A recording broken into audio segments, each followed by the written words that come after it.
আসসালামু আলাইকুম গাইস, সবাই কেমন আছেন? আশা করি অনেক অনেক ভালো আছেন। তো হঠাৎ করে বান্ধবীকে নিয়ে চলে আসলাম মনে করেন পার্কে, স্কুল থেকে। খুব জোরাজুরি করতেছি একটু দেওয়ার জন্য, কিন্তু ও দিতেছে না। মানে ও বলতেছে যা হবে সব বিয়ের পরে। দেখেন তো, চুমা দিতে চাইলেও কোনো কিছু করে না। মনে করেন তার কোনো রিয়াকশন নেই, কোনো কিছু নেই। তো এরকম বান্ধবীকে নিয়ে কি পার্কে ঘোরা যায়? দেখেন, আপনারা সবাই দেখেন যে এরকম বান্ধবীকে নিয়ে কোথাও যায়।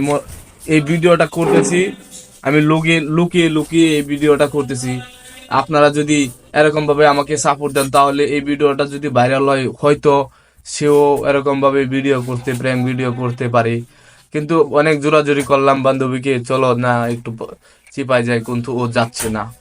কি আর করার, মনে করেন বাধ্য হয়ে তারপর বসে দাঁড়ায় থাকা ছাড়া কোনো উপায় আছে? এত সুন্দর মাইয়া, তারপরেও মনে করেন তার ভিতরে কোনো অনুভূতি নেই। কি বলবো ভাই, বলার মতো কোনো ভাষা নেই। দেখেন তার মুখের দিকে তাকিয়ে দেখেন যে অসহায়, মানে তার ভিতরে কোনো অনুভূতি নেই যে আমি তাকে কেন নিয়ে আসছি।